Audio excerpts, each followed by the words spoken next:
شراب کا کام کیا کرتے اور شراب پیا کرتے تھے۔ یہ ناچ گانوں اور رقص و سرور کی محفلوں کا انعقاد کیا کرتے تھے اور کھلے عام اللہ تبارک و تعالیٰ کی نافرمانیاں کیا کرتے۔ پیارے دوستو، یزید اس قدر ناپاک غلیظ انسان تھا کہ یہ شام کو شراب پیتا تو صبح ہو جاتی، اور صبح کو شراب پیتا تو اسی حالت میں اس کی شام آ جاتی۔ اور یہ یزید شکار کا بھی بہت شوقین تھا، اس وجہ سے اس کے پاس بہت زیادہ شکاری کتے بھی موجود تھے۔ یزید نہایت ہی جابر اور ظالم شخص تھا اور یہ نماز نہیں پڑھا کرتا تھا۔ حضرت امیر معاویہ رضی اللہ تعالیٰ عنہ نے اپنی زندگی میں بھی یزید کو ولی عہد مقرر کر کے اس سے بیعت لے لی تھی۔ اس وقت 5 لوگ ایسے تھے جنہوں نے یزید کی بیعت کو قبول کرنے سے انکار کر دیا تھا۔ ان میں ایک شخصیت حضرت امام حسین رضی اللہ تعالیٰ عنہ کی شخصیت مبارک تھی۔ پیارے دوستو، یزید حقیقتاً حضور اکرم صلی اللہ علیہ وآلہ وسلم کی شریعت اور آپ صلی اللہ علیہ وآلہ وسلم کے دین کا منکر ترین شخص تھا، اور یہ ایک بدبخت شرابی اور زانی شخص تھا۔ اس وجہ سے حضرت امام حسین رضی اللہ تعالیٰ عنہ نے یزید کی بیعت کرنے سے انکار کر دیا۔ حضرت امیر معاویہ رضی اللہ تعالیٰ عنہ کا انتقال سن 60 ہجری میں ہوا، اور آپ رضی اللہ تعالیٰ عنہ نے وفات سے پہلے اپنے بیٹے یزید کو یہ وصیت کی کہ عراق کے لوگ حضرت امام حسین رضی اللہ تعالیٰ عنہ کو ضرور تمہارے مقابلے میں کھڑا کریں گے، لہٰذا چونکہ وہ آل رسول صلی اللہ علیہ وآلہ وسلم ہیں، اس لیے اس وقت تم ان کے ساتھ ادب اور درگزر سے پیش آنا، کیونکہ وہ آل رسول صلی اللہ علیہ وآلہ وسلم ہیں اور حضور اکرم صلی اللہ علیہ وآلہ وسلم کے نواسے ہیں۔ درست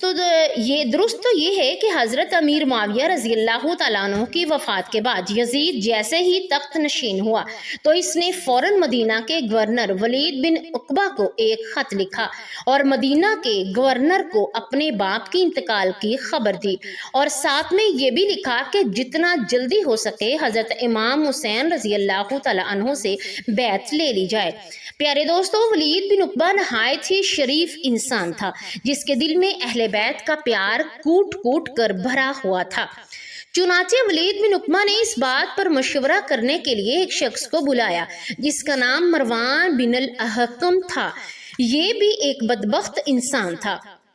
جو اہل بیت سے نفرت کرنے والا تھا۔ اس نے یہ مشورہ دیا کہ حضرت امام حسین رضی اللہ تعالیٰ عنہ کو اور ابن زبیر رضی اللہ تعالیٰ عنہ کو یہاں پر بلایا جائے اور ان سے بیعت کا مطالبہ کیا جائے۔ اگر وہ بیعت کرنے سے انکار کر دیں تو معاذ اللہ ان کو قتل کر دیا جائے گا۔ اس پر ولید بن عقبہ نے کہا، کیا ایسا قدم اٹھانا ضروری ہے؟ تو اس پر وہ بدبخت انسان کہنے لگا، یہ قدم اٹھانا انتہائی ضروری ہے، اگر تم ایسا نہ کرو گے تو وہ لوگ تمہاری گردنیں اڑا دیں گے۔ پیارے دوستو، روایت میں آتا ہے کہ جب یزید نے حضرت امام حسین رضی اللہ تعالیٰ عنہ کو دھوکے کے ساتھ کوفہ بلایا اور وہاں پر حضرت امام حسین رضی اللہ تعالیٰ عنہ اور ان کی آل اولاد کو شہید کر دیا تو اس وقت یزید بہت خوش ہوا اور حضرت امام حسین رضی اللہ تعالیٰ عنہ کی شہادت پر یہ کہنے لگا کہ کاش میرے بدر والے لوگ زندہ ہوتے اور آج وہ دیکھتے کہ میں نے بنی ہاشم کے سرداروں میں سے سب سے بڑے سردار ہیں اور حضرت امام حسین رضی اللہ تعالیٰ عنہ کے ساتھ کیا سلوک کیا، اور میں نے حضرت امام حسین رضی اللہ تعالیٰ عنہ کو معاذ اللہ شہید کر کے بدر کا بدلہ لے لیا ہے، اور وہ یہ منظر دیکھ کر خوشی سے پکارتے ہیں کہ اے یزید تیرے ہاتھ کبھی نہ تھکیں۔ پیارے دوستو، اس بات سے پتہ چلتا ہے کہ یہی یزید شروع سے ہی اہل کفر کا حامی تھا اور دل سے ان کا ساتھ دیا کرتا تھا۔ پیارے دوستو، روایت میں یہ بھی آتا ہے کہ یزید انتہا درجے کا شرابی اور زانی شخص تھا۔ ایک مرتبہ مدینے والوں نے ایک وفد یزید کی طرف بھیجا تاکہ یزید کو سمجھایا جائے، لیکن وہ وقت جو کہ یزید کو سمجھانے کے لیے وفد آیا تھا وہ ناکام اور نامراد ہو کر واپس لوٹ گیا،